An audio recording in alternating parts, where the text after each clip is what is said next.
pumapasok sa akin yung paglilinis na ginagawa sa templo ng Diyos. Yung senaryo na ito, yung napapanood ko tuwing Holy Week, yung nandun yung bago siya hatulan, yung tinaob niya lahat yung paninda sa simbahan paglabas niya. Kasi ang sinasabi po doon na ito'y tahanan ng aking ama, igalang mo. Parang hindi naman ganun po exactly, pero ganun po yung pagkakain. English po kasi. Kaya yun ang po kung ano po yung naintindihan ko, yun po ang parang pumasok po agad sa akin na isipan. Yun naman po. Thank you. Yun. Alam niyo, yung sinabi na gano'n, hindi nyo, sabi kasi Brother po dito, parang may tulog po sa atin. Ito ang bahay, dalangin na natin, San Lorenzo. Sa labas po, may mga nagtitinda po talaga dyan. Nagtitinda lang minsan, may isang pagkita. Kayo-kay, makarismat, may po kayo-kay yan. Yan, sampagita, kanila, yung mga yun, ginagamit na dito minsan sa bahay, may masarap tayo. Pero yung time na doon, yung sinabi ng Panginoon na ginagawa ng bahay ng mga, ay pugad ng magnanakaw, kasi ginawa na yung parang palengke. Ginawa na ano yun, alakalan. Mahirap nga namang magdasal sa loob ng templo kung sa labas maingay. Amen? Dito nga lang sa Adoration Chapel eh. Nagadasal ka, mag-distract ka pag may naririnig ka sa labas na nag-uusap. Wait, paano pa kaya pag marami pang tao na nagbibenta sa labas na maririnig mo? Tapos sabi niya ni sister, ni kanina, maganda yung sinabi niya. Sa mga simbahan na napuntahan niya, banal ang loob ng simbahan, pero sa labas, may nagbibenta ng pampalaglag. Tama? May nagbibenta ng mga anting-anting. Which is turo sa atin ng simbahan, mali. Tama po ba? Kaya sabi ni Sister Rin, maganda sabi niya, maliligaw ka pag wala kang alam sa pananampalataya. Pananampalataya natin bilang isang Katoliko. So, ayun po. Yung na-share po namin doon kanina, kasi po diba sa ibang sekta, parang hindi po nila ginagalang yung parang building po na ito. Pero po sa ating mga Katoliko, hindi lang po to isang malaking building, hindi lang po to parang bato na itinayo. Ito po ay isang kabanal-banalan po na nagsaksi po sa mga luha, sa mga pawis, at saka sa mga kahilingan po natin na tinutupad po ng Panginoon. Lahat po ng mga nakapalibot po dito, pati yung mga santo, hindi po natin sila sinasamba, pero sila po kasi mga saksi kung paano po tayo nananalangin sa Panginoon. Yung isa po sa mahalagang nag-share po kanina sa amin, yung tumatak po sa akin, yung parang si sister nga daw po, na parang sa loob daw po ng simbahan, may nagkakaroon daw po ng parang pag-alipusta daw po sa kanya, na parang yung mga tao daw po sa simbahan, parang ayun daw po yung hindi tumatanggap sa kanya, which is dapat po, ayun yung nagiging pamilya po natin sa mga, pamilya po nila sa mga katulad po nila mga homeless. So ayun lang po. Isa po tayong populaan dahil sa ating mga santo. Sino mo ba rin talaga sumasamba sa santo? Tatanungin ko na po kayo ngayon. Wala. Sila po ay nagiging tulay lang po ng ating mga panalangin. Diba? Kay Mary, nagdadasal tayo sa Inang Maria. Kasi malapit siya sa ating Panginoon, Jesucristo. Yung iba, devoto.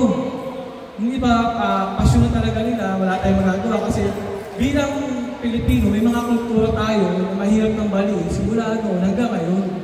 Kaya hindi po natin maaalis yan na ganyan. Isa po yan sa tinitira sa atin bilang isang Katoliko dahil po sa mga santo natin na hindi nila naiintindihan kung bakit meron tayong mga santo dito sa ating simbahan. At isa pa po, itong simbahan po natin, nagiging banal po ito dahil po doon sa gitna po. Yung tinatanggap po natin tuwing linggo ang Holy Eucharist. Tama? May nagsabi po sa amin na tanggalin mo yung Holy Eucharist dyan. Ito, building na lang ito. Amen? magiging wala na itong wala na itong, paano wala nang saysay kasi wala na dyan yung katawan at dugo ng ating Panginoon. Kaya pinaka-importante, kung papasok tayo ito sa ating simbahan, kung magsisimba po tayo, tumanggap po tayo ng Holy Communion. Bibigyan ko kayo ng konting dito tayo, dito po ako. Bago po tayo magsimba, kung kaya po natin mag-fasting, kahit 1 oras lang po. Hindi man po lahat yan. Kailangan natin po. Yung may mga sakit, o hindi na may drugs, naiintindihan naman po yan. Pero yung mga tayo, kayo pa lang, kayong mga malalakas, yung mga kaya pa, kahit 1 oras bago tayo magsimba, huwag muna tayo kumain, balang fasting natin para sa sarili natin. Yun po. Magandang gabi. Good evening po. Sa akin kami i-share ko. Kasi po, yung Lunes, kami po yung tagalinis dito po sa simbahan. Nagkataka ko mga tao. Siyempre, itong tahanan natin, tahanan ng Diyos, kailangan malinis. Malinis kang pumasok dito, dapat malinis din ang pag-asa. Dito, pag naglinis kami, meron may mga dumi, may dumi ng hayop, may mga basurang may ihi. Siyempre, dapat ginagalang mo ang tahanan ng Panginoon. Kasi, pumasok ang gadagal ng simbahan natin. Tapos may kita mo daming kalat. Yung mga basurang madidikit, kagaya ng mga babudang. May mga pagkain na kalat, ganang kalat. Pinunis na lagi ganun ginagawa namin Sister Margarita. Tsaka ni Sister Sabi ko, ano pa itong mga tao mo? Hindi nila ginagalang simbahan natin. Dapat yan. Malinis. At konting kalat lang. Hindi yung sobrang talaga ng ang dami kalat. Konting dumi ng hayop. Talagang, talaga. Minsan nga dito sa pinakataas pa, mayroon pang ihi. Kaya nga, hinamak niya ng mga kasamahan namin para maging malinis sa pagsimba nila. Ultimo alikabok dyan, kung nasa namin mural, dahil pa rin. Dapat maging yung mga tao na kung may basura silang halimbawa kumain sila, ipulsa nila, lagay sa bago kayas dito sa natin, may mga anti-saksikan, para maging malinis ang atin. Ang gusto naman po natin, magdasal ng taimtim. Hindi po tayo nag-distract kasi pag nakakaamoy tayo ng hindi maganda, nakakarinig tayo, di ba, nag-distract tayo. Lalo-lalo na po tayo na lang mismo, nakita tayo ng mga dyan. Konting, puluti na po natin. Tayo na po magtapon sa labas. Hindi naman po siguro kawalan sa pagkatao natin at pagkatapon ng basura. Diba? Hayaan na po natin yung ibang mga kapatira natin na nakakalimutan na yung mga ganyang bagay. Pero sa ating po, bilang nagre-respeto sa tahanan ng Panginoon, tayo na lang po gumawa. Tapos yung sabi nga po nila, sister, sila naglilinis. Tuwing linggo, ilang po ba minsan tuwing linggo na 3 sa umaga, 3 sa hapon, pagka-break, meron pang patay, meron pang binyag. Tsaka yung paglinggo talaga, hindi nababakat itong simbahan natin. Kaya hindi po talaga mawawala ang basura. Tsaka pasalamat tayo sa kanila kasi meron mga samahan dito sa simbahan talaga nag-liboto na maglinis na itong natin. Bahay, sambahan.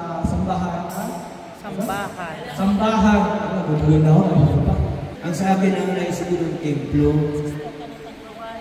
diba sabi ni Jesus, kung sino man ang sisira ng aking templo, paparusahan ko. Ang naisip ko doon, parang tinutukoy ni Jesus doon ay yung mismong ating katawan. Ay ginawa di ba ni Jesus? Tayo ang templo na aking nasa isip, yung kanyang tinutukoy. Tayo ang nagsisira ng templo na yan. Kaya sino man sa atin ang sumira ng templo na yan ay kanyang parurusahan. Di ba nakikita natin?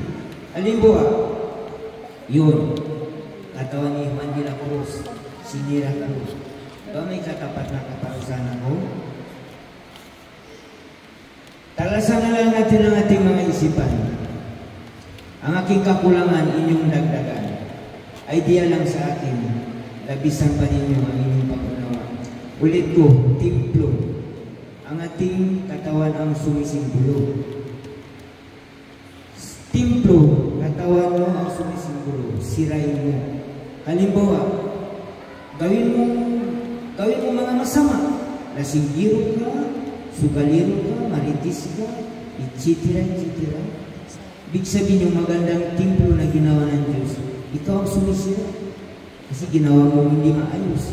Kaayos-ayos mo ginawa, di ba? Sana magkawanda kang maayos na ginawa, ipagpatuloy mo yan.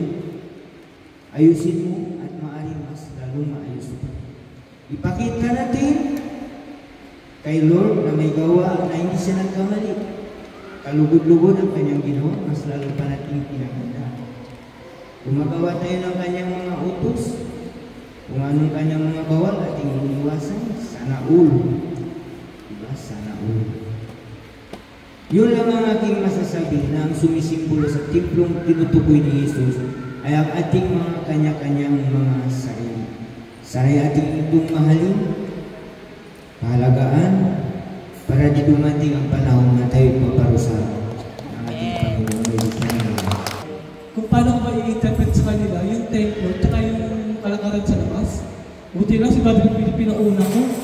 Nagkaroon ko ng magandang idea na ang templo nga naman natin ay ang ating sarili. Di ba? Bilang templo ng ating sarili, kanina nga sinabi ko, isa ko nakinig po kayo sa akin, binigyan po tayo ng preview ng Panginoon. Kung gusto mo maging mabuting tao or maging masama, nasa sayo po yan kung paano mo gamitin itong templong ibinigay sa atin ng Panginoon. Kagaya po natin ngayon. Dito po tayo sa bahay dalangin ng Panginoon. Dala-dala po natin ang ating mga templo. Para paano? Para pagyabungin pa po ang bawat isa sa atin. Bawat bahay, pagyabungin pa ang ating pananampalataya sa Panginoon. Diba? Wala nga imposible sa Panginoon. Basta maniwala tayo sa Kanya at yung paniniwala natin, lagyan natin ng gawa. Huwag po tayong mapagod sa lahat po ng gagawin natin. Tsaka yung sabi nga pa ni Brother Pepito, isa pa. Ito isa pang maganda na rin po sa kanya. Yung templo nga daw po na yun, madidistract ka nga naman. Pag maingay sa labas, dito nga tayo sa loob, pumasok daw tayo sa loob. Ika'y nagdadasal, katabi mo nagchichismisan, sa likod mo may nagtatawanan. Tama, nangyayari hindi. Nangyayari, pag misa ba na-encounter niyo yung ganyan? Amen, di ba? Alis tayo. Kumatamuhay, di ba? Nangyayari yan. Sabi ni Brother Pepito sa kwento, na isang tao daw na nagdadasal, nainis daw siya. Kasi yung katabi niya, kung ano-anong naririnig niya, may hindi ko maganda yung kasuotan ng mga kababaihan. Ngayon, lumabas na raw yung lalaki. Nakita siya ng pare. Sabi rin sa kanya, sabi rin ng lalaki, ayoko na po magsimba dito. Kasi hindi po maganda yung mga nakikita ko at nadidistract ko. Sabi nga nung pare, sige, bago ka daw umalis, kumuha ka ng baso. Yung baso ang pinuno ng tubig, talagang puno. Sabi nung pare, ikutin mo yung simbahan yan. Kailangan, walang matatapos. Di mo kasi kaya hindi talaga walang matatapos. Kahit sa kakayanan mo, wag matatapon yung tubig doon. Siyempre, yung tao, naglalakad. Concentrate siya sa hawak mo. Amen? Ngayon, pagdating sa pare, Father, nagawa ko po. Sabi nga ni Brother Pepito, ngayon, may natapon ba? Wala po, Father. Talagang pinilit na wala ko matapon. Ngayon, tinanong siya ng pare, may narinig ka ba sa paligid mo? Sabi niya, wala po ko narinig, Father. Nakita mo ba yung mga sinasabi mong hindi magandang kasuotan? Hindi raw niya napansin. Bakit nga ba? Kasi focus lang siya doon sa dala-dala niya. Kung tayo po kasi talaga tayo, dala-dalain tayo. Focus po tayo may pag-usap sa Panginoon. Although hindi natin may iwasan talaga mag-distract tayo. Marami talagang distraction na natin. Pero pag one-on-one po tayo sa Panginoon, talagang wala ka nang maririnig. Sabi ko nga po, pag pumikit tayo, madilim, pero may liwanag yan habang nadasan tayo. Amen? Isa pala ng palataya po natin sa ating parokya.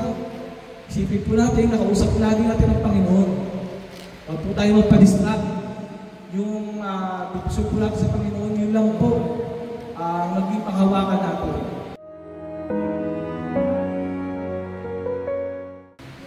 Ang ating bahay ay tatawaging bahay dalanginan.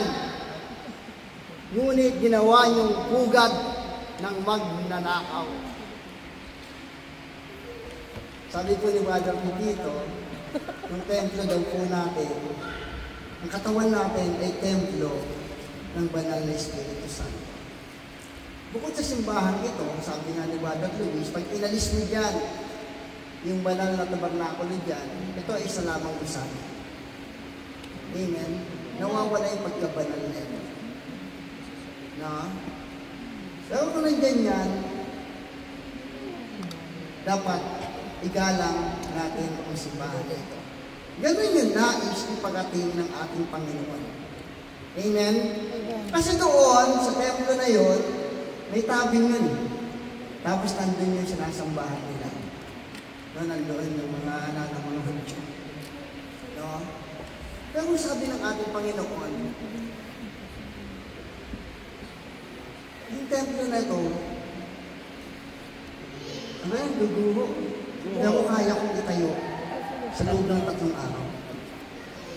Di ba kayang buuin ng ating Panginoon sa Kristo muli?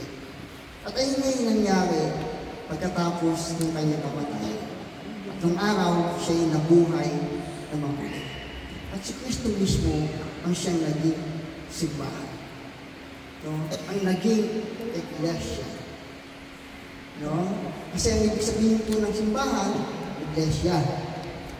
Diba? Iglesia ni Kristo. Kaya binabati ka ng iglesia ni Kristo. Alam po natin na ako ng Panginoon. Magbatian kayo ng mga banal na kamit. Diba?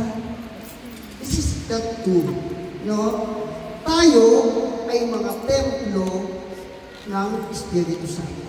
Tayo ay bahagi ng iglesia. Bakit? Sabi ng Panginoon, siya yung ulo. At tayo yung mga katawan. No? May iba't ibang bahagi yung katawan. Tayo yun. Ngayon, sa literal, itong simbahan, may mga distraction. Kung tayo, ang iglesia, kung tayo yung templo, ano yung nagiging distraction sa iyo? Bakit hindi ka nakaka-attend sa pagsimba? Ano yung pumipigil sa'yo? Bakit hindi ka nakaka-attend ng prayer meeting? Ano yung nagdi-distract sa'yo? Maraming mga dahilan kung bakit nagkakaroon ng distraction sa templong ito ng ating Panginoon. No? Ano yun? Marami tayong mga alalahanin. Amen? Marami tayong pangangailangan sa buhay. Kailangan natin magtrabaho eh. Diba? Marami tayong mga problema. Lord, naglilingkod naman ako. Bakit ang daming pagsubok na ibinibigay mo sa akin? Amen? So sa mga ganong pagkakataon, sa mga distraction na nangyayari sa atin, ano yung dapat natin gawin? Alam niyo kung ano? Ano?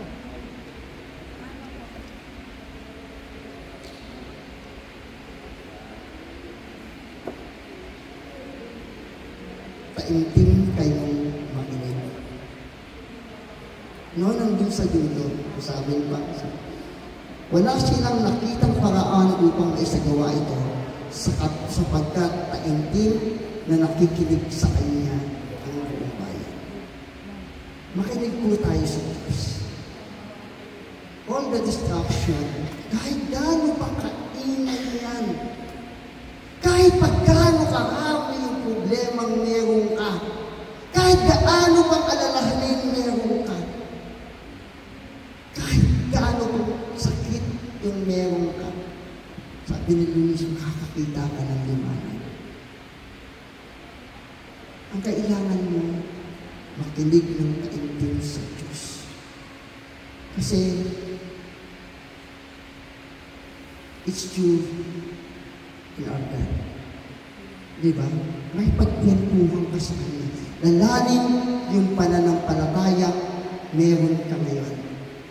Amen? Amen. No?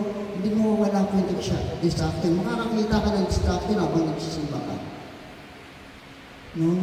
Makakakita ka ng distraction habang nandito ka sa prayer meeting na ito. Mamumuyong ka na lang, makakakita ka pa ng distraction. Kaya kung taimtim ka, nakapokus ka sa Panginoon, hindi mo makikita yun. Ang makikita